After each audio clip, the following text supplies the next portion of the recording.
The stars looked different from where Commander Jake Harrison stood. He pressed his hands against the cold metal of the observation deck window and stared into the black space ahead. This was the edge, the place where human ships stopped going and alien ships feared to cross. Jake had been a space officer for 15 years, but he had never seen anything like this invisible line that stretched across the galaxy. On one side was human space, filled with busy trade ships, mining operations, and colony transports going about their daily work. On the other side was the rest of the galaxy, where dozens of alien species lived and worked together in what they called the Galactic Union. The two sides never mixed. Not really. Dr. Lisa Wang walked up beside him, carrying a data pad filled with reports. She was the ship's expert on alien life, though she had never actually met an alien face-to-face. None of them had. That was the strange thing about being human in this galaxy. "Any word from the Zephyrian contact?" Jake asked without turning, away from the window. Lisa shook her head. "Same as always. They sent the reports and disappeared. No direct communication, no meetings, nothing personal. Just data drops at the neutral stations." Jake thought about that. The Zephyrians were one of the friendlier alien species, or so the report said.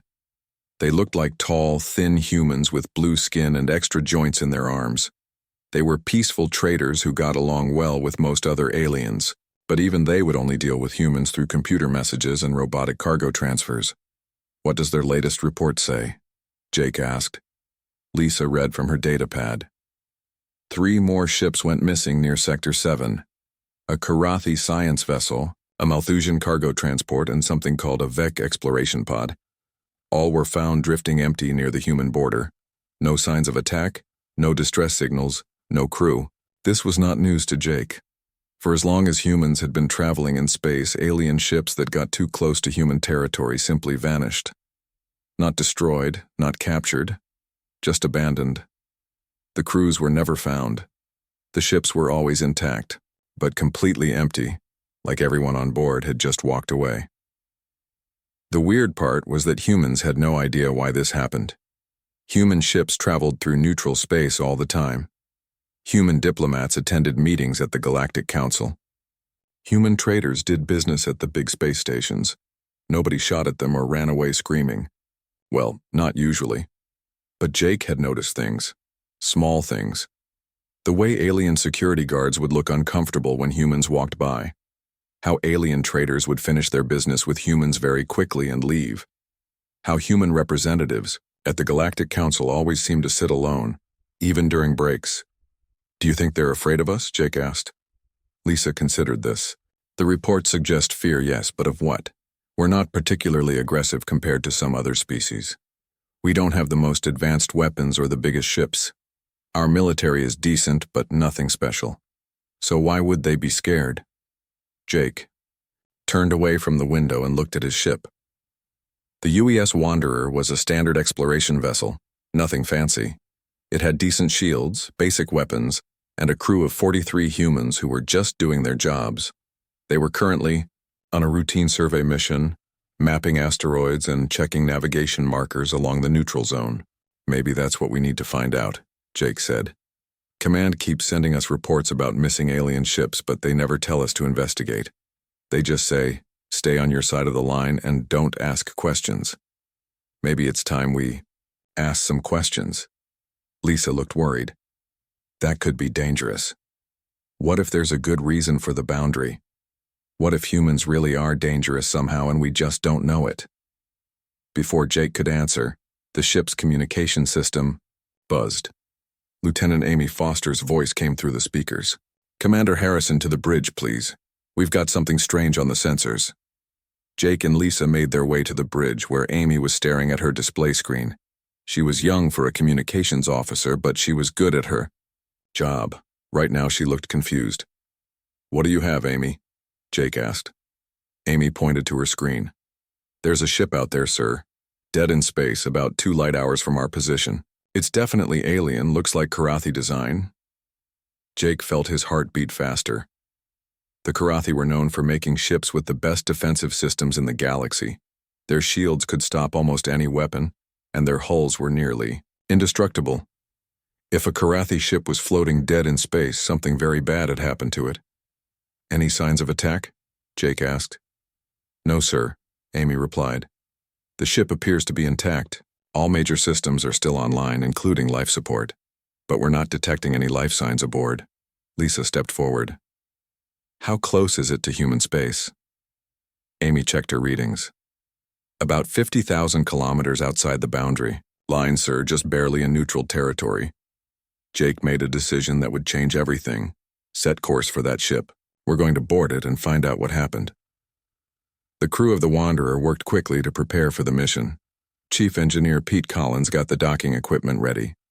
Medical Officer Dr. Kevin Brooks prepared his emergency supplies. Security Chief Lieutenant Dan Murphy armed his team. As they approached the alien vessel, Jake could see it clearly through the main screen. It was beautiful in a strange way, with flowing curves and surfaces that seemed to shift color in the starlight. This was the closest any human had ever gotten to a Karathi ship. Scans show the airlock is compatible with our docking collar, Pete reported. We can make a secure connection. Any communication from the ship? Jake asked. Amy shook her head. Nothing, sir. It's like nobody's home. Jake felt a chill run down his spine. An abandoned Karathi ship this close to human space was not a coincidence. This had to be connected to the mystery that surrounded humanity's place in the galaxy. All right, people, Jake announced to his crew. We're going aboard an alien vessel for the first time in human history. Stay alert, stay together, and remember that we're representing all of humanity out here. As the Wanderer moved closer to the mysterious ship, Jake wondered what they would find inside. Would there be clues about why aliens feared humans? Would they finally learn the truth about the invisible boundary that kept humanity isolated from the rest of the galaxy? The docking collar extended with a soft clang as it connected to the Karathi ship's airlock. In a few minutes, humans would step aboard an alien vessel for the first time. Jake had no idea that what they found there would change everything humanity thought they knew about themselves and their place among the stars. The boundary line that had kept humans and aliens apart for 300 years was about to be crossed, and nothing would ever be the same again. The airlock door opened with a soft hiss. Chief Engineer Pete Collins stepped through first, his scanner beeping quietly as it checked the air quality. Behind him came Dr. Lisa Wang, Lieutenant Dan Murphy, and 3 other crew members. They all wore full environmental suits just in case. The inside of the Karathi ship was nothing like they had expected. The walls were smooth and curved, made of some kind of metal that seemed to glow with its own light. The corridors were wider than human ships, and everything felt somehow peaceful. There were no sharp edges or hard angles anywhere. Air is breathable, Pete said, checking his scanner. Temperature is a bit warm for us, but not dangerous. No toxic gases or radiation. Lisa looked around in wonder. This was her first time seeing alien technology up close. The surfaces seemed to shift and change color as they walked, like the ship was alive somehow. Small lights floated in the air instead of being attached to the walls. It's beautiful, she whispered. Dan Murphy was less impressed. He kept his weapon ready and watched for any signs of danger. Where is everybody? He asked. This is a big ship. Should be at least 50 crew members.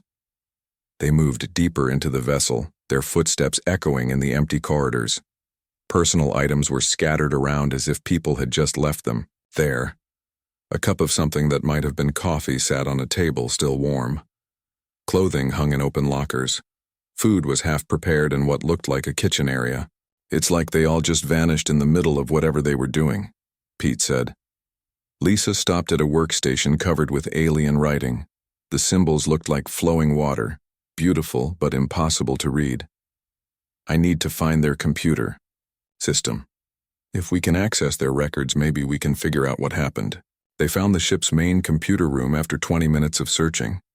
It was a circular chamber filled with glowing panels and floating displays. Everything was still running, humming quietly with power. Lisa connected her portable translator to one of the panels. She had been working on Karathi language programs for years, using data from the neutral zone trading posts. Now she would finally get to test them on a real alien computer. Got it, she said after a few minutes. I'm into their system. This is incredible. Look at this data. The others gathered around as she brought up files on her screen. Even translated into English, much of it was hard to understand. But some things were clear. This was a science ship, Lisa explained. They were studying what they call the human phenomenon. Look at this mission briefing. She read from the screen. Authorized by the Karathi High Council to observe human activity from a safe distance. Primary objective is to understand why all galactic species experience negative psychological reactions when exposed to human presence. Pete frowned. Negative psychological reactions, what does that mean? Lisa kept reading.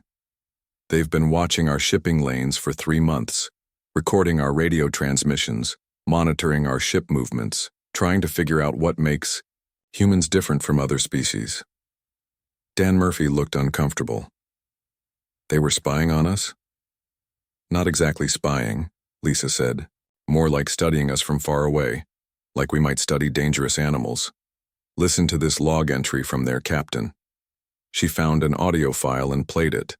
The alien voice was translated by her computer into flat, mechanical English, but the fear in the original voice was still clear. Day 78 of observation. My crew is becoming increasingly distressed by our proximity to human space. Chief Science Officer Veltar has requested to end the mission early.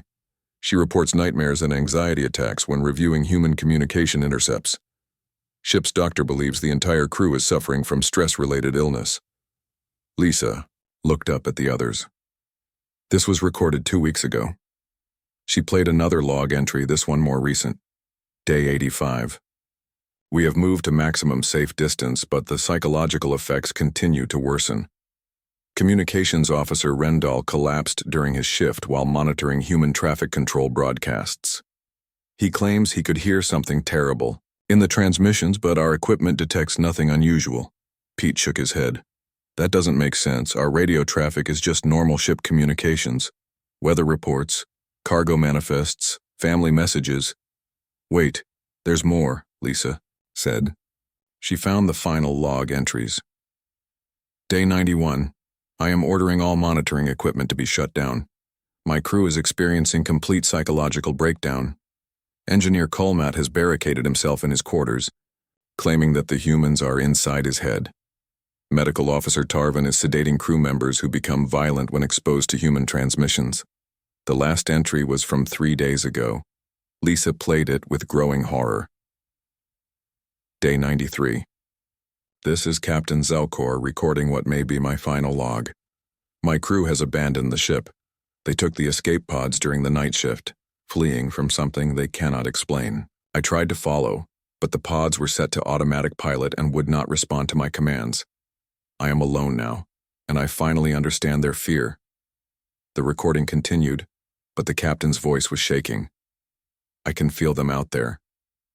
The humans. Not their ships or their weapons, but something deeper. Something in their minds that calls to the darkness in all thinking beings. We should never have come this close. The ancient warnings were true. Humans are not like other species. They carry something with them, something that makes reality itself uncomfortable. The recording ended with the sound of footsteps and a door closing. After that, nothing. Lisa stared at her screen in shock. He abandoned his own ship. A Karathi captain, one of the most disciplined beings in the galaxy, just walked away from his vessel because he was afraid of human radio transmissions. Danny. Murphy holstered his weapon. This is crazy. We're not monsters. We're just people doing our jobs. But that's what's so frightening, Lisa said, scanning through more of the ship's data. Look at these sensor readings. They were detecting energy patterns from human ships, electromagnetic signatures that don't match any known technology. Pete looked at the readings on her screen. Those look like brainwave patterns. Exactly, Lisa said. The ship's sensors were picking up psychic emanations from human minds, and according to these readings, those emanations were causing severe psychological distress in the Karathi crew. She pulled up more files, showing weeks of careful observations. The aliens had been recording everything about human activities, trying to understand why their species was so terrifying to other forms of life. They've documented over 300 incidents of alien crews fleeing from human space, Lisa continued. Ships from dozens of different species all reporting the same thing. Unexplained fear, nightmares, psychological breakdown when they get too close to human territory. Dan Murphy sat down heavily. Are you saying we're naturally scary to aliens? That our brains give off some kind of fear signal? That's exactly what I'm saying, Lisa replied. Humans evolved differently than other species. While they developed intelligence through cooperation and harmony, we developed it through conflict and survival. Our thought patterns are fundamentally different, and apparently, that difference is terrifying to alien minds. Pete was quiet for a long moment. So the boundary around human space isn't kept by weapons or threats, it's kept by fear. Other species are afraid to come near us because our minds make them feel like they're going crazy. Lisa nodded. And we never knew because it doesn't affect other humans. We can't sense our own psychic emanations. They spent another hour going through the ship's records, finding more evidence of humanity's unconscious effect on alien psychology. Trade agreements that were negotiated quickly and from a distance. Diplomatic meetings where alien representatives seemed nervous and distracted. Military encounters where alien forces retreated without explanation. We need to get this information back to command, Dan said finally. As they prepared to leave the empty alien ship, Lisa made one more discovery. The Karathi had been monitoring human space for signs of aggressive expansion.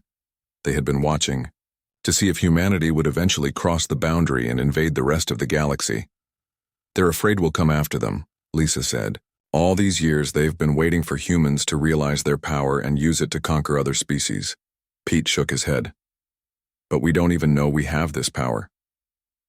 We do now, Lisa replied. The question is, what do we do with this? Knowledge? As they returned to the Wanderer, none of them noticed the long-range sensors detecting a massive fleet of alien ships heading toward human space. For the first time in 3 centuries, someone was finally going to confront humanity, directly about their effect on the galaxy. Dr. Lisa Wang had not slept in 2 days. She sat in her laboratory on the Wanderer, surrounded by data screens showing brainwave patterns, energy readings, and psychological profiles. The information they had found on the Karathi ship was bigger than anything humanity had ever discovered about itself. Commander Jake Harrison walked into the lab carrying 2 cups of coffee. He set one down next to Lisa and looked at the mess of papers and computer screens covering every surface. Any progress? He asked. Lisa rubbed her tired eyes. More than I wanted to find. Jake, what we discovered changes everything we thought we knew about being human. She turned to one of her main screens, which showed a complex wave pattern in bright green lines. These are the psychic emanations that human brains give off. Every person produces them all the time, without knowing. Jake studied the pattern. It looked like a heartbeat monitor, but more complex. The lines went up and down in ways that seemed almost random, but Lisa had found order in the chaos. What makes them so scary to aliens? Jake asked. Lisa pulled up another screen showing different wave patterns in different colors. These are brainwave patterns from other species. The Zephyrians in blue, the Karathi in red, the Malthusians in yellow. See how smooth and regular they are? Almost like music. Jake could see the difference. The alien patterns flowed like gentle waves on a calm ocean. The human patterns looked like earthquake readings during a major disaster. Now watch what happens when I overlay the human pattern with the alien ones, Lisa said. She pressed a button and the screens changed. The smooth alien waves suddenly became jagged and broken where they touched the human pattern. Our mental energy disrupts their thought processes. It's like our brains are screaming at frequencies that hurt their minds. Jake sat down heavily. How is this possible? We're all intelligent species. We should be compatible somehow. Lisa had been asking herself the same question for hours. I think it comes down to how we evolved. Most alien species developed intelligence as a group activity. They learned to think together, to share ideas peacefully, to build civilization through cooperation. She pulled up historical data about human development. But humans evolved intelligence through competition and conflict. We survived by being aggressive, by refusing to give up, by fighting for resources. Our brains developed patterns that other species never needed. So we're like mental predators, Jake asked. In a way, yes. Our thought patterns trigger the same response in alien minds that a predator triggers in prey animals. Fear, panic, the need to run away. But it's worse than that because it happens at the level of consciousness itself. Lisa showed him more data from the Karathi ship. Look at these medical reports from their crew. They weren't just afraid of humans. They were experiencing what their doctors called existential terror, fear of existence itself. Jake read through the translated medical files. The symptoms were disturbing. Alien crew members had reported feeling like reality was breaking down around them. They saw things that were not there, heard voices in empty rooms, felt like their own thoughts were being invaded by something hostile. It's not that we're evil, Lisa continued. It's that our way of thinking is so different from theirs that their minds can't process it. Imagine if you suddenly started hearing thoughts from a completely alien form of consciousness. You might go crazy too. Captain Nick Parker's voice came through the communication system.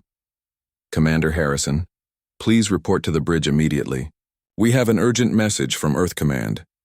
Jake and Lisa hurried to the bridge where Nick was standing next to the main communication screen. His face was grim.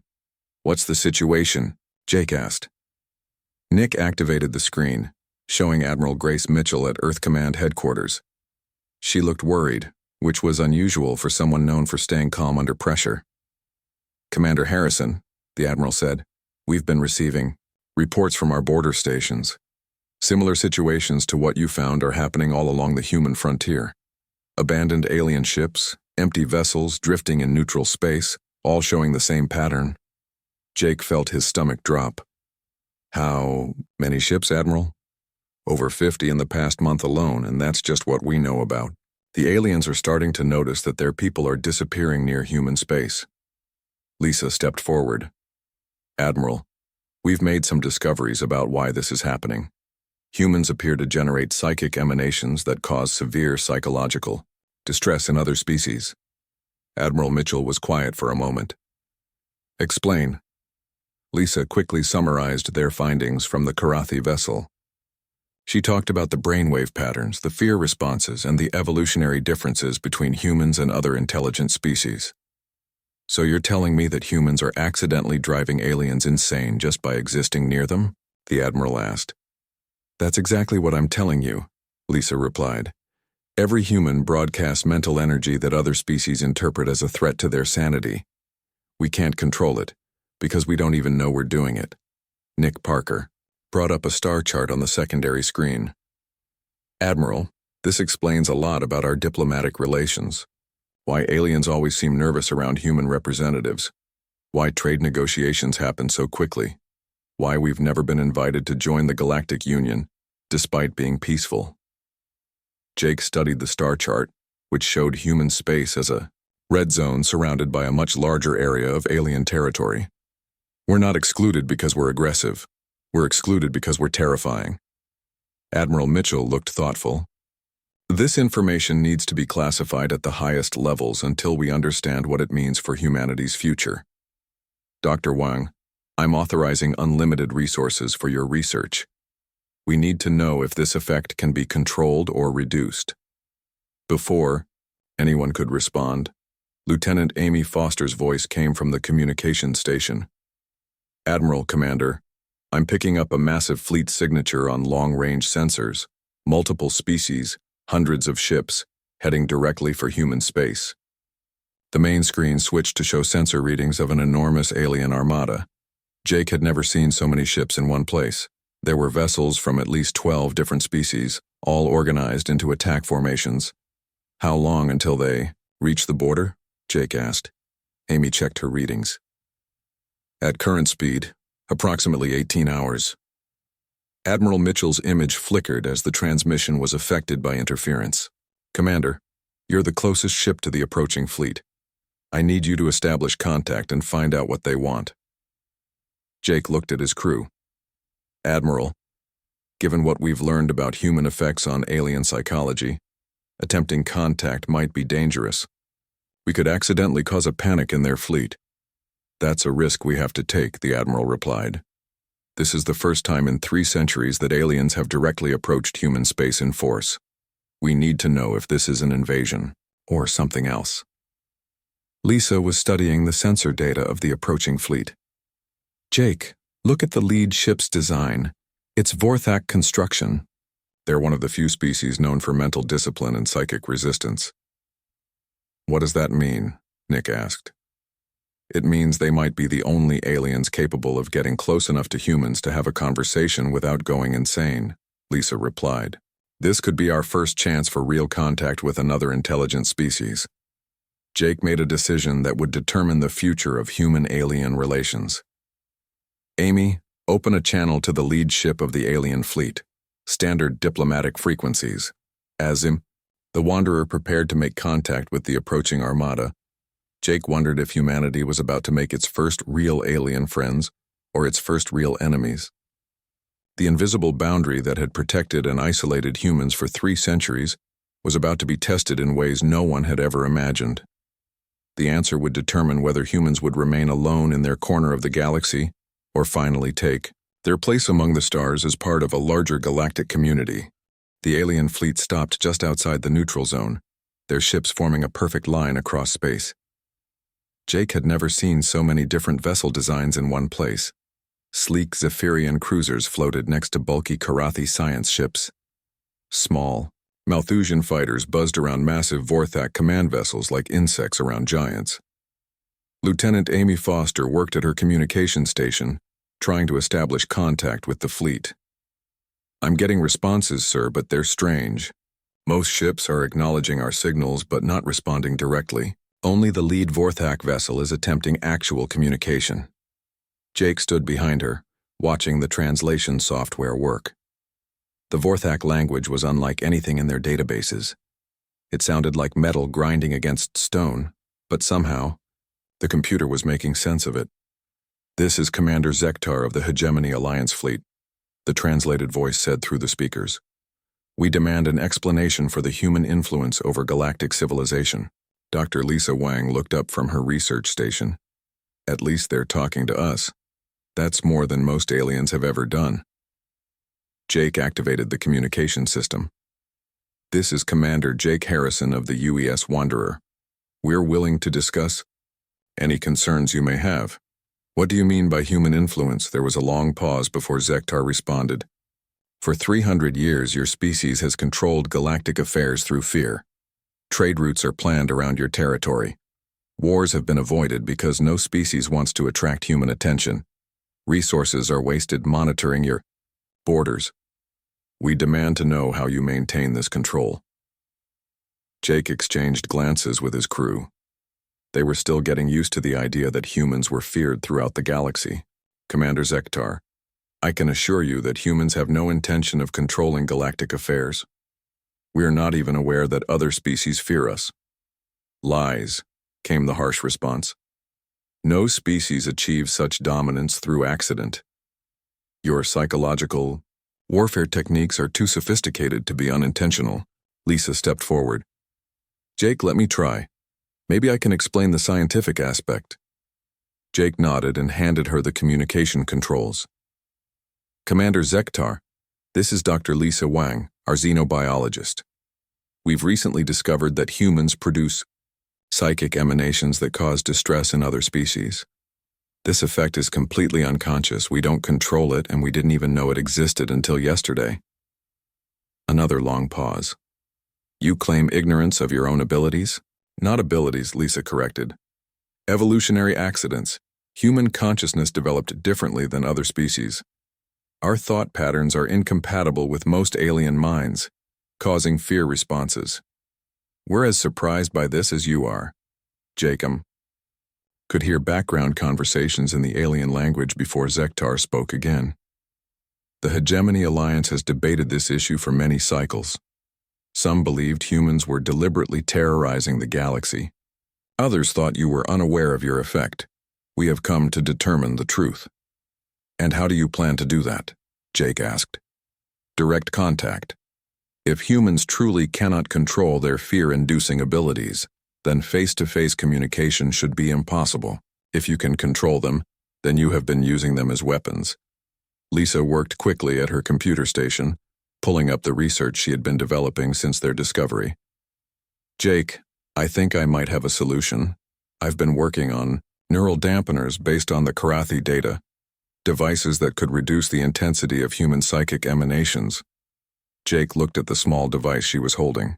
It looked like a hearing aid with tiny electronic components and a flexible wire. Does it work? I don't know, Lisa admitted. I've only run computer simulations, but the theory is sound. If human brain waves are causing the problem, then dampening those waves should reduce the effect. Captain Nick Parker joined the conversation. That's a big risk. What if it doesn't work and we accidentally cause a panic in their entire fleet? Lisa checked her readings again. The Vorthak are different from other species. Their minds are more resistant to psychic influence. If anyone can handle direct contact with humans, it would be them. Jake made the decision. Commander Zektar, we're willing to attempt direct contact. We've developed a device that might reduce the psychological effects humans have on other species. Would you be willing to meet face-to-face? The response came quickly this time. We will construct a neutral meeting station at the boundary between our fleets. One human representative will meet with one Vorthak representative. If successful, we will proceed with larger discussions. Over the next 6 hours, both fleets worked to build a small space station exactly on the border between human and alien space. It was a simple structure, just a single room with life support systems and communication equipment. Automated systems did all the construction work, with no direct contact between human and alien crews. Jake volunteered to be the human representative, despite protests from his crew. Lisa fitted him with the experimental neural dampener, a device so small it was barely visible behind his ear. Remember, Lisa said as she made final adjustments, we don't know how this will affect you. The dampener is designed to suppress certain brainwave patterns. You might feel different, think differently. If anything seems wrong, abort the meeting immediately. Jake nodded, though he was already noticing changes. His thoughts felt somehow muted, like someone had turned down the volume on his own mind. The aggressive energy that had always driven him felt dampened and distant. How do I seem to you? Jake asked his crew. They looked at him carefully. Dr. Kevin Brooks, the ship's medical officer, ran a scanner over him. Your vital signs are normal, but something is different. You seem less intense somehow, calmer but also less human. Jake didn't like the sound of that, but they had to try. This might be humanity's only chance for real contact with alien intelligence. The small shuttle trip to the neutral station took 20 minutes. Jake spent the time testing his reactions, trying to understand how the neural dampener was affecting him. His usual sharp focus felt blurred. The constant mental energy that pushed him to solve problems and overcome obstacles was reduced to a whisper.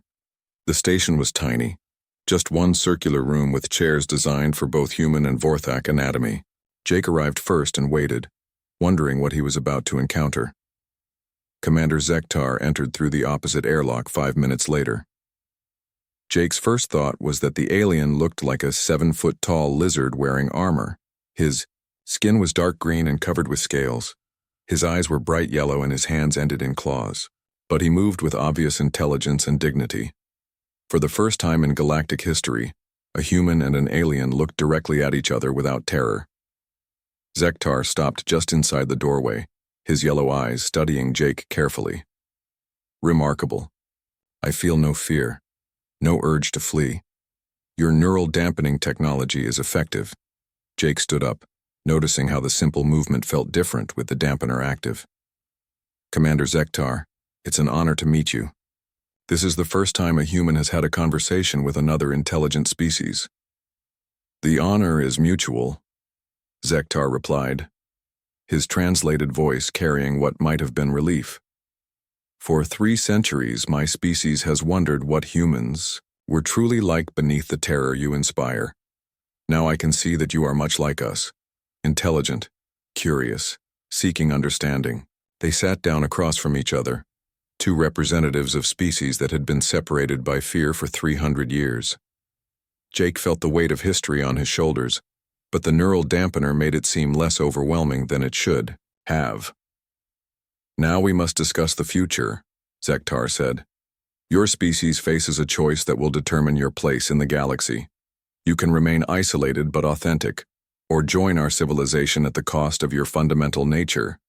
Jake realized that this conversation would shape the destiny of both humans and aliens for generations to come. Commander Zektar leaned forward in his chair, his yellow eyes studying Jake carefully. "Your neural dampener works, but I can see it is changing you. You are not the same human who entered this station." Jake touched the small device behind his ear. Zektar was right. The dampener made him feel like he was thinking through thick glass. His natural drive and energy were muted, making him calmer but somehow less himself. "Tell me about the choice," Jake said. Zektar activated a holographic display between them, showing a map of the galaxy. Human space appeared as a small red area, surrounded by vast regions of alien territory. "For 3 centuries, your species has shaped our civilization through fear alone. Trade routes avoid your space. Military conflicts end when humans are mentioned.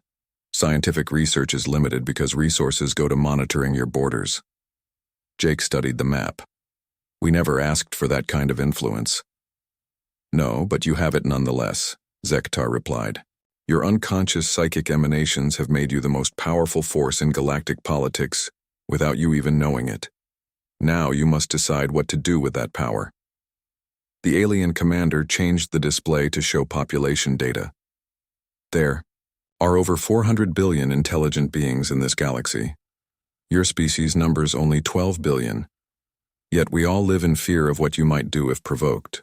Jake felt the weight of responsibility pressing down on him. "What are our options?"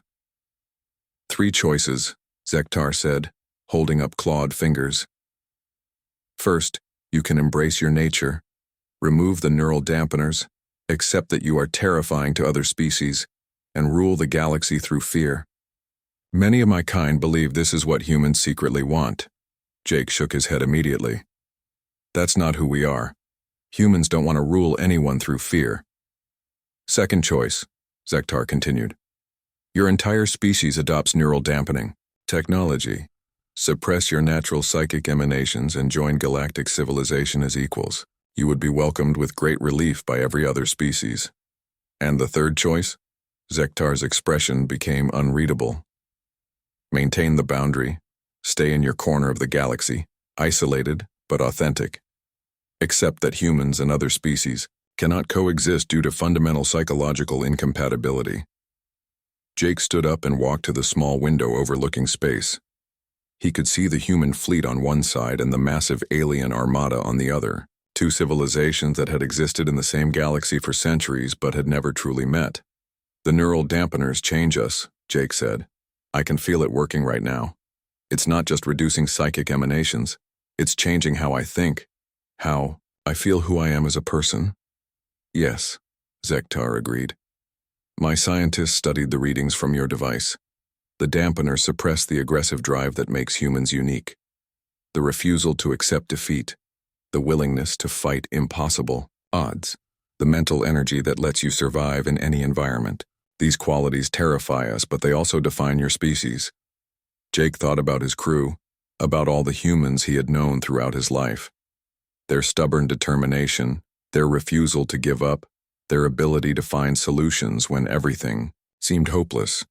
These were the things that made humans special, but they were also what made them frightening to aliens. "If we choose the dampeners, we stop being human," Jake said. "Essentially, yes, you would become docile, cooperative, peaceful, much like the rest of us, but you would lose the qualities that allowed your species to survive and thrive." Jake's communication device buzzed. Dr. Lisa Wang's voice came through clearly. "Jake, we're monitoring your vital signs. The neural dampener is affecting your brain chemistry more than expected. I recommend ending the meeting soon." Jake looked at Zektar. "My doctor says the dampener is changing me too much. I need to make a decision." The alien commander nodded. "Choose wisely. Your decision will affect both our species for millennia to come." Jake thought about Earth, about the human colonies spread across dozens of worlds, about children growing up who would inherit whatever choice he made today. He thought about the aggressive human spirit that had carried them from caves to starships, the refusal to accept limitations that had made them explorers and survivors. He reached up and slowly removed the neural dampener from behind his ear. The effect was immediate. Jake felt his mind snap back into sharp focus, his natural energy and determination flooding back like water breaking through a dam. Across the room, Zektar's yellow eyes widened with what could only be described as primal terror. The alien commander gripped his chair, his claws digging into the metal. His breathing became rapid and shallow, but to his credit, he did not run. "Now you see us as we really are," Jake said, his voice carrying the full weight of human psychological presence. "We are what evolution made us. We didn't choose to be your nightmares, but we won't pretend to be something else to make you comfortable." Zektar struggled to speak, his voice shaking. "Your presence is, overwhelming, like staring into the heart of a supernova. But I understand now why your species survived and thrived. You carry the power of absolute determination."